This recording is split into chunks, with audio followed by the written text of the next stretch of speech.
Chapter 1. Tom and his friends.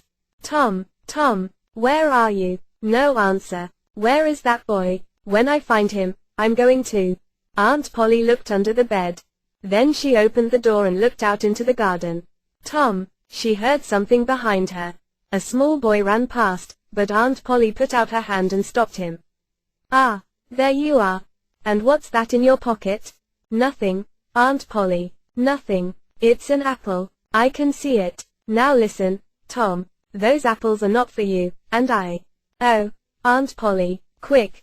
Look behind you. So Aunt Polly looked, and Tom was out of the house in a second. She laughed quietly. I never learn. I love that Tom, my dead sister's child, but he isn't an easy boy for an old lady. Well, it's Saturday tomorrow and there's no school, but it isn't going to be a holiday for Tom.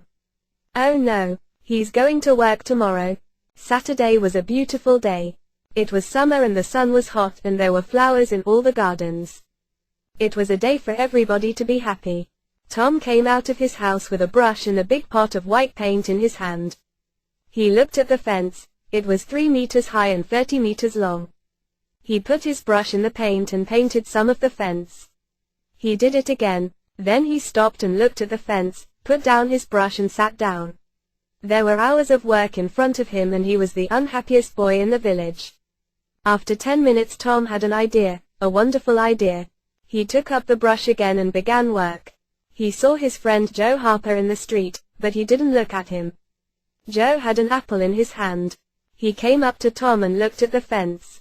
I am sorry, Tom. Tom said nothing. The paintbrush moved up and down. Working for your aunt, said Joe. I'm going down to the river. I'm sorry you can't come with me. Tom put down his brush. You call this work?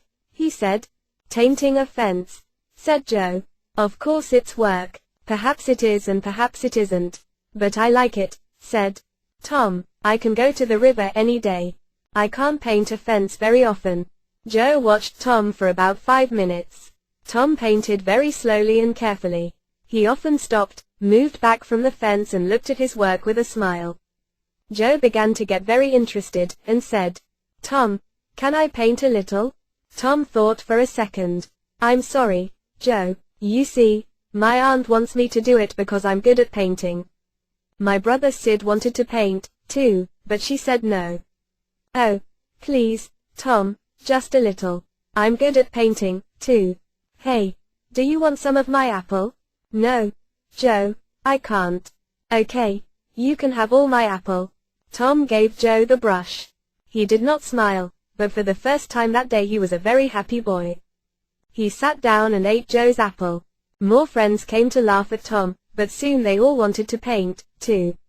By the afternoon Tom had 3 balls, an old knife, a cat with 1 eye, an old blue bottle, and a lot of other exciting things. He was the richest boy in St. Petersburg, and the fence, all 30 meters of it was a beautiful white. He went back to the house. Aunt Polly, can I go and play now? Aunt Polly came out of the house to look. When she saw the beautiful white fence, she was very pleased. She took Tom into the house and gave him an apple. Well, you can go and play. But don't come home late. Tom quickly took a second apple and ran off. On Monday morning Tom didn't want to go to school, but Aunt Polly got him out of bed, and then out of the house. In the street near the school he met his friend Huckleberry Finn. Huck had no mother, and his father drank whiskey all the time, so Huck lived in the streets. He didn't go to school, he was always dirty, and he never had a new shirt. But he was happy. The mothers of St. Petersburg didn't like Huck, but Tom and his friends did. Hello, Huck, said Tom. What have you got there? A dead cat. What are you going to do with it? Asked Tom. I'm going to take it to the graveyard tonight, Huck said. At midnight, a dead cat can call ghosts out of their graves. I never heard that, said Tom. Is it true? Well, I don't know, said Huck. Old Mrs. Hopkins told me. Come with me, and see. Or are you afraid of ghosts? Of course not, said Tom. Come and meow for me at my window at 11 o'clock. After this, Tom was late for school, and the teacher looked at him angrily. Thomas Sawyer, why are you late again? He said. Tom began to speak, and then stopped.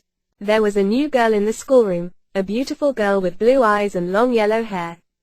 Tom looked and looked. Oh, how beautiful she was. And in 2 seconds Tom was in love.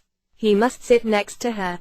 But how? In the girls' half of the room there was only one empty chair, and it was next to the new girl. Tom thought quickly, and then looked at the teacher. I stopped to talk with Huckleberry Tin, he said. The teacher was very, very angry. Boys were often late for school. That was bad, but talking with Huckleberry Finn was worse, much worse. The teacher took his stick, and 2 minutes later Tom's trousers were very hot and the teacher's arm was very tired. Now, Tom Sawyer, you go and sit with the girls. Some of the children laughed.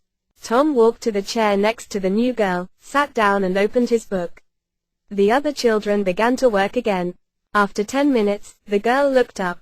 There was an apple on the table in front of her. She put it back on Tom's half of the table. A minute later the apple was in front of her again. Now it stayed. Next, Tom drew a picture of a house and put it in front of her. That's nice, the girl said. Now draw a man. Tom drew a man next to the house. The man was taller than the house, and he had very big hands and very long legs. But the girl liked him. Can you draw me now? She asked. Tom drew a girl next to the man. You draw beautifully. I can't draw pictures. I can teach you, said Tom. After school. Oh, please. What's your name? Tom asked. Becky. Becky Thatcher. Just then Tom felt a hand on his head. It was the teacher. He took Tom by the ear and moved him back to his chair in the boys' half of the room. Chapter 2. In the Graveyard. That night Tom went to bed at 9:30.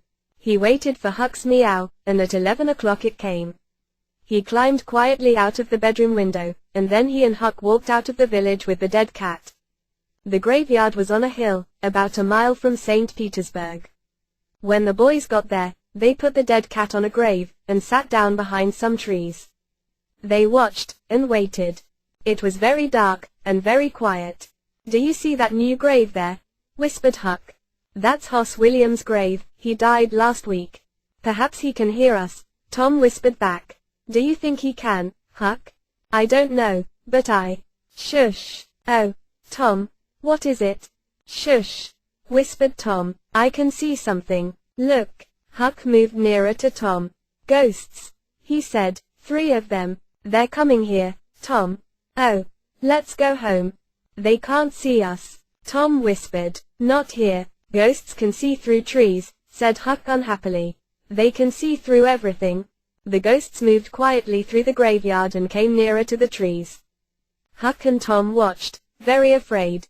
Then, after a minute, Huck said, Tom, they're not ghosts. That's Muff Potter. So it is. And that's Injun Joe. And the other man is Dr. Robinson. What are they doing here? The grave robbers, Tom. They're going to rob a grave. My father told me about it. The doctor wants a dead body, you see. He cuts it up because he wants to learn about. Shush, said Tom. They're getting near. The 3 men stopped at Hoss Williams' grave and Injun Joe and Muff Potter began to dig. 10 minutes later the grave was open. Now, doctor, said Muff Potter. You want us to take the body to your house? That's $5 more. No, said the doctor. I gave you the money this morning. I'm not giving you any more. Now you listen to me, doctor, said Injun Joe. I want that money. Do you remember a day 5 years ago? I came to your house and asked for something to eat. And you gave me nothing. Nothing. So give me that money. He took the doctor's arm, but suddenly the doctor hit him, and Injun Joe fell to the ground. Don't hit my friend, cried Muff Potter. He jumped on the doctor and the 2 men began to fight. It all happened very quickly, and the 2 boys watched with open mouths. Injun Joe got up. He had Muff Potter's knife in his hand now, and he moved behind the doctor. Then the doctor hit Muff Potter on the head. Muff fell to the ground, and at the same moment the knife in Injun Joe's hand went into the doctor's back. The doctor fell to the ground, on top of Muff Potter, and he did not move again. The 2 boys could watch no more. Very quietly, they moved away from the trees, and then ran out of the graveyard and back to the village. Injun Joe stood by Hoss Williams' grave and looked down at the 2 men. Then he put the knife into Muff Potter's hand and sat down. 3, 5 minutes went by. Potter moved a little and opened his eyes. What happened, Joe? He asked. This is bad, Muff, said Joe. Why did you kill him? Muff looked at the doctor's dead body, then at the knife in his hand. Me, did I kill him? His face went white, and the knife fell from his hand. It's the whiskey, Joe. I never fight with knives usually. Oh, why did I drink all that whiskey tonight? I don't remember anything. It's okay, Muff, said Joe. I'm not going to tell anyone. You get away quickly. Go on, go now. Muff Potter got up and ran away. Joe watched him for a minute, then he carefully put the knife next to the doctor's body. Then he, too, left the graveyard. The next day the sheriff's men found the doctor's body in the graveyard, and Muff Potter's knife. That night Muff came to the graveyard to get his knife. But the sheriff's men were there, and they took Muff to Senior Petersburg's little jail.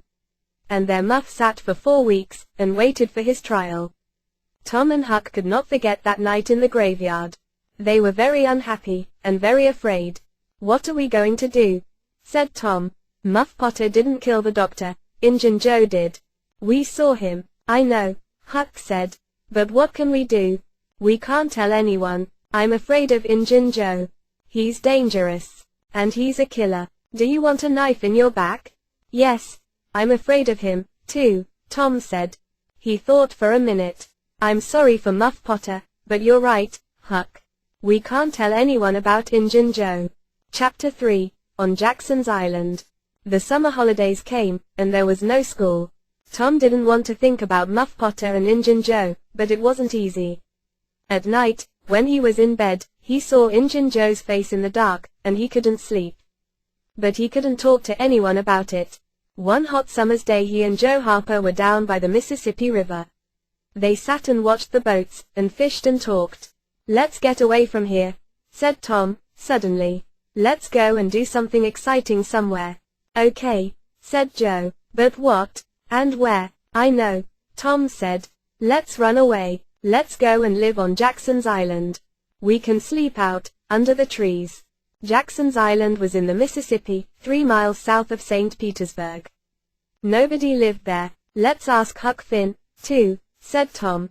But don't tell your mother or father or anyone. Go home and get some things to eat, and meet me here at midnight. So that night 3 boys in a small boat went down the river to Jackson's Island. They had some bread and some meat, and Huck had his pipe, too. When they got there, they carried everything onto the island and made a fire, under a big old tree.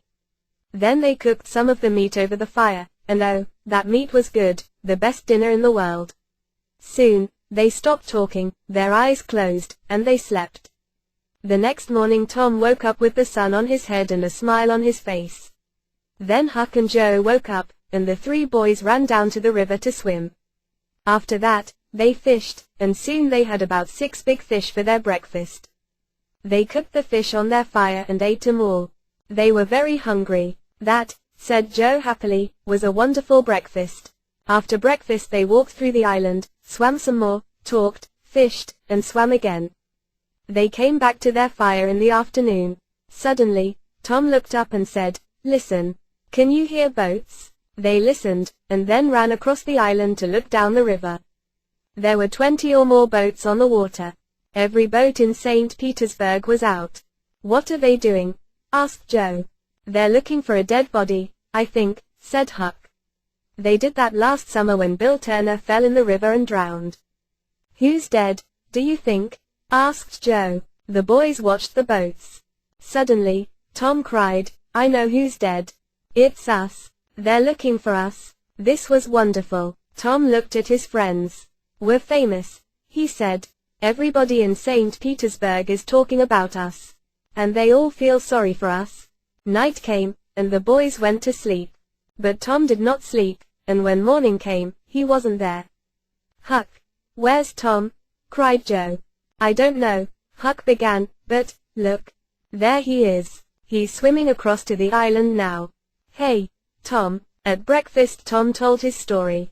"I went home last night," he said, "and listened at the window. Joe, your mother was there, too, and she and Aunt Polly cried and cried. I heard some very interesting things. On Sunday there's going to be a big funeral at the church, for us. And listen, I've got a wonderful idea. Huck and Joe listened and laughed, and yes, it was a wonderful idea.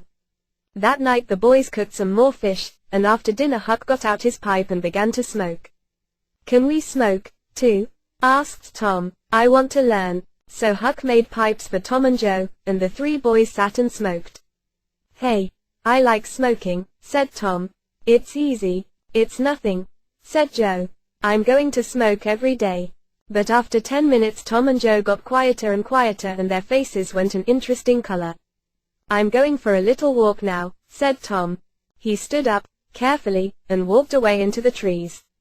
Me too, said Joe, quickly. The two boys came back an hour later. But they didn't smoke their pipes again. On Sunday morning there were no happy faces in St. Petersburg. Aunt Polly and Joe's mother and father were in the church, and all the boys' friends. The minister said some very nice things about the three boys, and the boys' families cried and cried.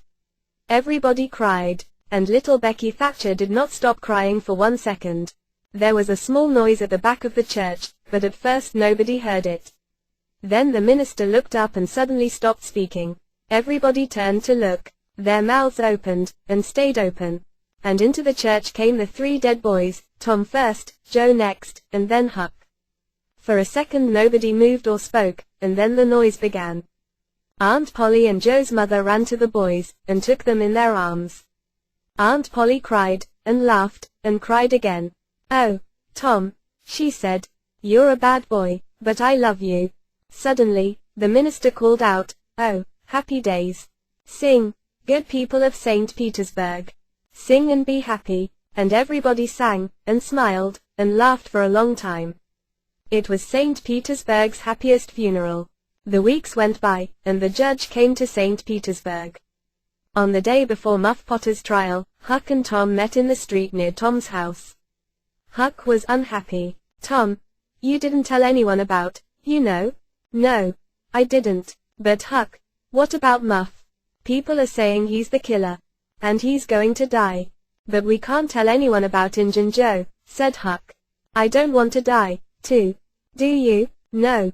Tom didn't want to die. But he couldn't forget Muff Potter's face in the jail, old, tired, and unhappy. And Injun Joe was a free man. It wasn't right. That night Tom came home late, and very excited. He could not sleep for 2 or 3 hours. The next morning all the village was at Muff Potter's trial. Injun Joe was there, too. Muff waited, a tired old man with a dirty face. The judge began the trial. Questions, questions, questions. Answers, answers, answers. And the answers were all bad for Muff Potter. Yes, I found the knife in the graveyard, next to Dr. Robinson's body. Yes, that's Muff Potter's knife. He always carries it. Yes, I saw Muff Potter in the village that afternoon. He had the knife with him then. Muff Potter began to look more and more unhappy. Then the judge said, call Thomas Sawyer. St. Petersburg sat up. What did young Tom Sawyer know? Everybody looked at him, and waited. Thomas Sawyer, where were you on the 17th of June, at the hour of midnight? In the graveyard. Why, I went there to see ghosts. With a dead cat. St. Petersburg laughed, and the judge looked angry. And where were you in the graveyard, Thomas? Behind the trees near Hoss Williams' grave. Injun Joe's face suddenly went white. Now, my boy, said the judge, tell us your story. And Sir Tom told his story, and St. Petersburg sat and listened to him with open mouths. And then Muff Potter fell, and Injun Joe jumped with the knife and crash! Injun Joe jumped through the window, and was out and away in a second. St. Petersburg loved Tom for a week. But Tom was not happy. Injun Joe was not in jail, and he was a dangerous man. Tom slept badly for weeks. The slow summer days went by. Injun Joe did not come back to St. Petersburg, and Tom began to forget. Chapter 4. Treasure. There is a time in every boy's life when he wants to go and dig for treasure. And that time came for Tom. So, one hot summer's day, he went to find Huck. Huck liked the idea of treasure. Where are we going to dig? He asked. An old dead tree is best. Who puts the treasure under old trees? Robbers, said Tom, and then they go away, or they forget to come back for the treasure. There's a dead tree on Cardiff Hill, said Huck. Let's go there, I've got an old pick and shovel. It was 3 miles to the old tree, and the boys arrived tired and hot.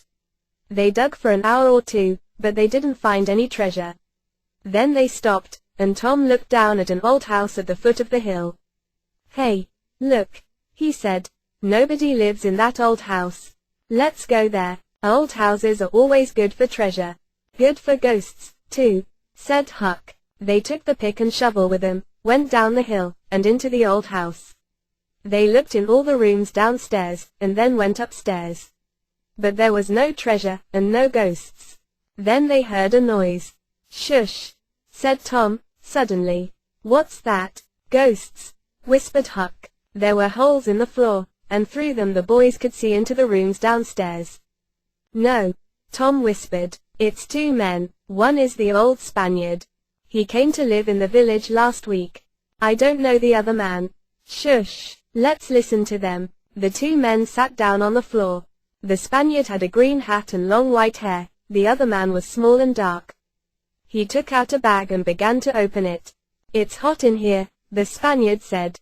He took off his green hat, and then he took off his long white hair. Tom, Huck whispered upstairs. That's Injun Joe. We took $650 when we robbed that house, said the second man. He took some money out of the bag. We can take $50 with us now. What are we going to do with the $600? Leave it here, said Injun Joe. We can come back and get it next week. Here, give me the bag. He walked across the room to the fireplace, moved 2 big stones from the floor, and began to dig with his knife. Upstairs, the 2 boys watched excitedly. Treasure, $600 of wonderful treasure.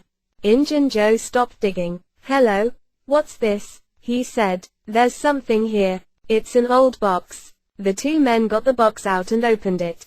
It's money, said Injun Joe's friend. Injun Joe put his hand into the box.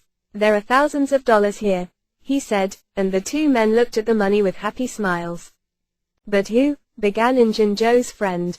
Don't ask, Injun Joe said. It's our money now. We can't take it with us today, said his friend. What can we do with it? Put it back under the floor. Yes, said Injun Joe. Happy faces upstairs. No, very unhappy faces upstairs. Let's put it under the cross. Nobody goes there. We can take it there tonight. When night came, the 2 men carried all the money away. The boys did not go after them because they were afraid of Injun Joe. But they wanted very much to find that cross. For a week the 2 boys thought and thought about the treasure. It was under the cross, but where was the cross? In St. Petersburg the boys watched the Spaniard carefully, but they didn't see a cross, and they didn't find the treasure.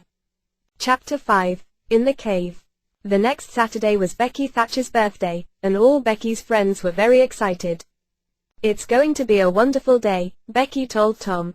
We're going to have a picnic by the river, and after that, we can visit McDougal's cave.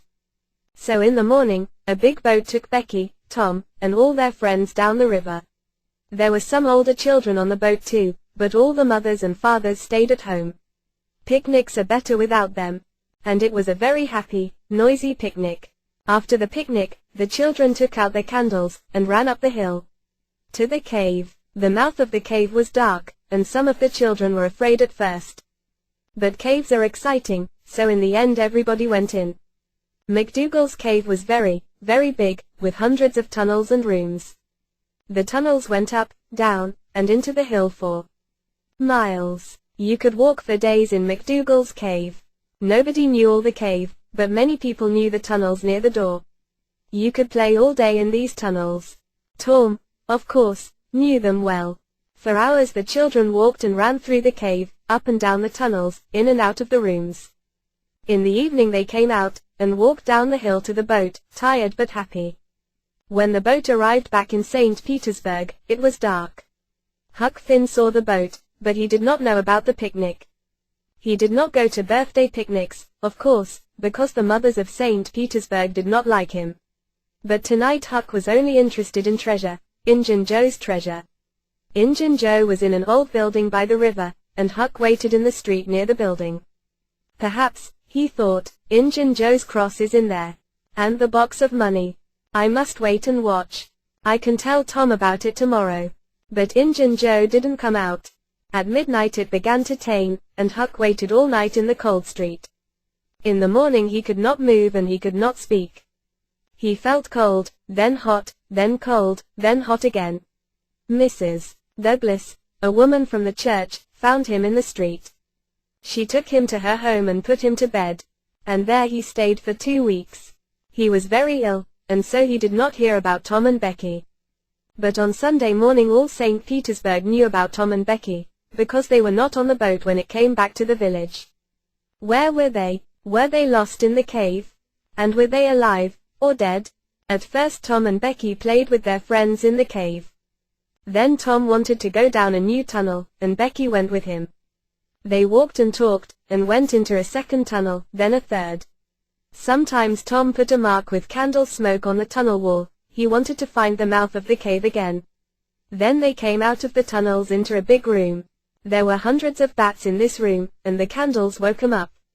Tom took Becky's hand and they ran into the nearest tunnel, with the bats behind them. But one bat hit Becky's candle and it went out. The children ran and ran through the tunnels, and at last they got away from the bats. They stopped and sat down. Suddenly, it was very, very quiet. Where are we now, Tom? Becky whispered, afraid. I don't know, said Tom. I think it's time to go back. But we can't go through that big room because of the bats. Let's sit down this tunnel. They went down one tunnel, then a second, a third, a fourth. Then they wanted to find the big room with the bats again, but they couldn't. Becky began to cry. Tom, we can't get out. We're lost, Tom, we're lost. They walked, and walked. When they were tired, they sat down, then they got up and walked again. Time went by. Was it day, or night? They didn't know. Then Tom wanted to find water. They had nothing to eat, and they must have something to drink. They found a very small river and sat down next to it. Becky, said Tom, we must stay here, near this river. This is our last candle, and... He did not finish, but Becky understood. Tom, yes, Becky, are they going to come and look for us? Of course, when the boat gets to St. Petersburg. But how can they find us, in these hundreds of tunnels? Oh, Tom, we're going to die in here. Becky began to cry again. Then the candle went out and the two children were in the dark. They sat for hours and hours. They slept a little, then woke up, then slept again. Was it Sunday now, or Monday? Suddenly Tom sat up. Listen, somebody's calling. The two children listened. They heard it again, a little nearer. They called back. Then they began to walk down the tunnel in the dark, with their hands on the wall. They stopped and listened again, but now they couldn't hear anything. Slowly, they went back to their river. They slept again, and woke up very, very hungry. Perhaps it's Tuesday now, Tom thought. What can I do? I must do something. Then he had an idea. Becky, listen. I've got a long string in my pocket. I can go down some of the small tunnels and get back to you with the string. You wait here. Slowly and carefully, Tom went down the first tunnel on his hands and knees. Then the tunnel wall on his right finished, and there was nothing. Tom put out his hand to feel the floor. And just then, away to his right, he saw a hand with a candle. At once Tom called out, "Help!" he cried. The hand moved, and Tom saw an arm and a face. It was Injun Joe. Tom was very afraid, but Injun Joe was afraid too, and he quickly ran away down the tunnel. Tom went back to Becky, but he did not tell her about Injun Joe.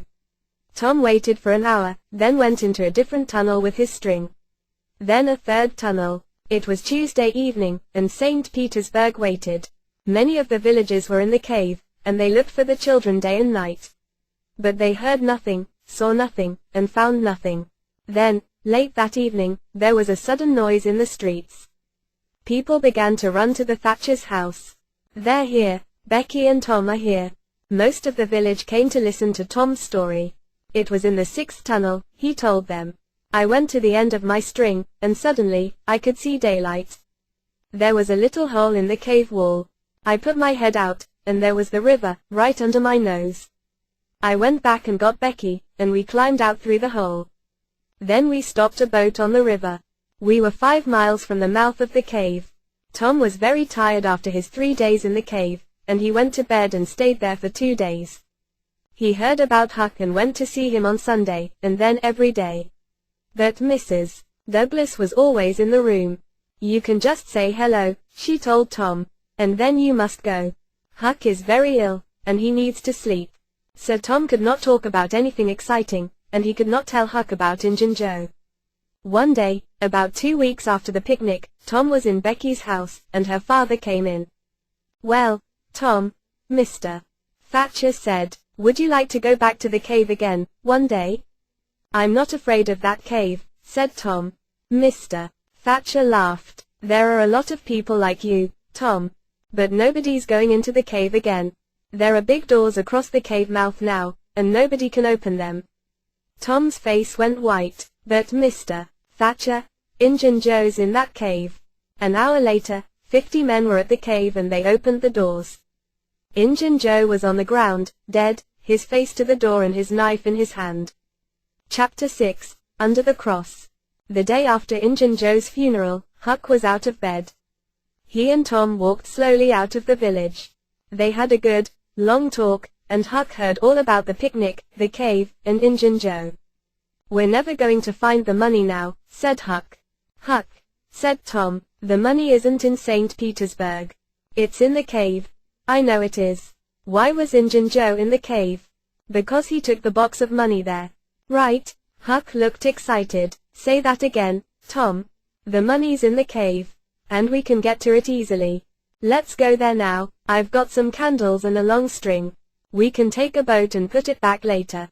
20 minutes later the boys were in a boat on the Mississippi. They went 8 miles down the river, and then Tom stopped by some small trees. "Here we are," he said. Tom's hole was just behind the trees. Tom took a candle and climbed in. Huck climbed in after him. "Injun Joe never found this hole," said Tom. "Or he did find it and couldn't get through it. It's very small." The boys went carefully through the tunnels with their string. Then Tom stopped. "I saw Injun Joe about here," he said. "And look, Huck, there's the cross." There was a big smoke cross on the tunnel wall. The boys looked up and down the tunnel, but there was no box of money. "Injun Joe said under the cross," said Tom. "Perhaps it's under the ground. Look, we can move these stones." The boys took their knives and began to dig by the tunnel wall. Very soon, they found a second, smaller tunnel under the wall. They climbed down into it, and came into a small room. There was a bed, 2 whiskey bottles, some old shoes, and the box of money. When somebody finds treasure, everybody hears about it very quickly. The 2 boys carried the box through the village. And when they got to Aunt Polly's house, half the village was with them. Everybody went into the house. "Oh, Tom, Tom," cried Aunt Polly. "What is it now, and what have you got there?" Tom put the box on the table and opened it. There were $12,000 in that box.